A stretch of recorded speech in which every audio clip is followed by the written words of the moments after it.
মারপিট, এত এলোপাতারি মারপিট, একবারে মোরার মতো করে ফেলে রেখেছে। এসে নারায়ে তাকবীর বলে এসে হচ্ছে অ্যাটাক করছে।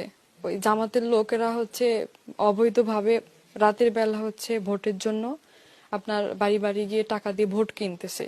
সেটা আমার বাবা জানতে পারছে, সেটার প্রতিবাদ করতে গেছে। সেটার প্রতিবাদ করার জন্য গেছে। আমরা পুলিশকেও ফোন দিছি যে আসেন নিয়ে যান, কিন্তু পুলিশ আসার কয়েক সেকেন্ড পরেই আমাদের বাড়িতে হামলা হয়। মানে আমাদের গ্রামের কিছু লোক ছিল, হেলাল, বেলাল, তারপর জলিল, তারপর হচ্ছে আরো অনেক লোক ছিল। আমরা ওইভাবে করতে পারি নাই কারণ আমাদের খুব মারধর অবস্থা। আমার আব্বু তো একদম অবস্থা খারাপ করে ফেলে দিছে। আমার আম্মুকে মারছে, আমার চাচাকে মারছে, আর আমাদের বাড়ি ঘর তো ভেঙে একদম অবস্থা খারাপ করে ফেলে দিছে। পুলিশ ওখানে ছিল।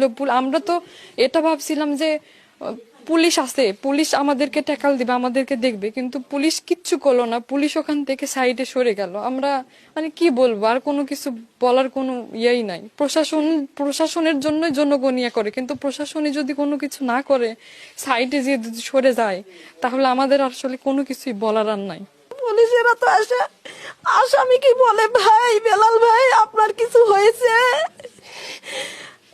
ওরা আরো আসামির সেবা করতে আসছে।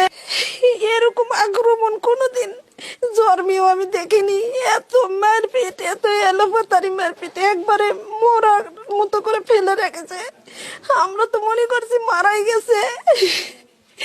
আমার দেবর তো পড়েছিল খোলা, আর আমার স্বামী ভিতরে। আমার স্বামী, আমি বাসা বাগেছি, তখন আমার করছে তুই তো হচ্ছে কেন বিএমপির ভোট করিস, মুশারফ ভাইয়ের ভোট করেছিস, তখন আমার খুব লেটিতে বাড়ি মারছে, আমার হাত ফেটে গেছে।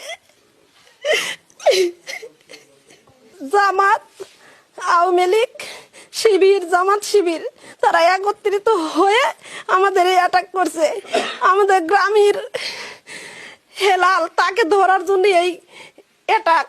তার ভাই, ছোট ভাই হেলাল, নুরো, জলিল, জুয়েল, তারপরে আব্দুল আজিজ, ডেলু, ফারুকও আমরা ধরেছিলাম ওই টাকা বিতরণের সময়।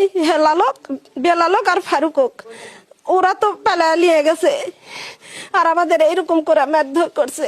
আমি ওই জায়গায় মাটিত পড়ে আছি, 30টা লোক এক মোড়ার থেকে এখানে আমাকে বেড়া চলে যাচ্ছে। যখন এক পর্যায়ে আমার লড়া সরা বন্ধ, তখন ওরা বলেছে যার মারিস না, মরে গেছে।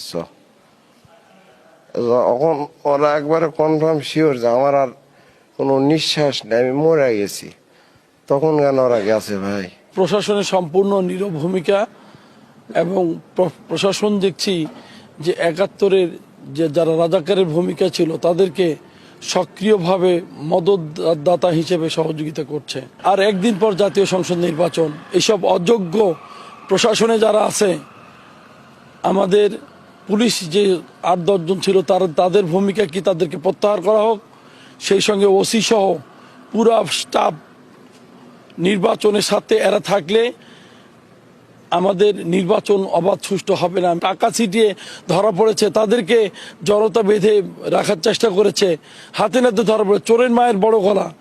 বাংলাদেশে সে থাকেইনি, বাংলাদেশের পরিবেশও বোঝেনি, এলাকাও চেনে না, কিন্তু এখন নব্য ওই যে তাদের সঙ্গে এনসিপি এবং এই মুক্তিযোদ্ধার বিপক্ষে দল হিসেবে তারা সারা বাংলাদেশের মানুষ তাদেরকে চেনে।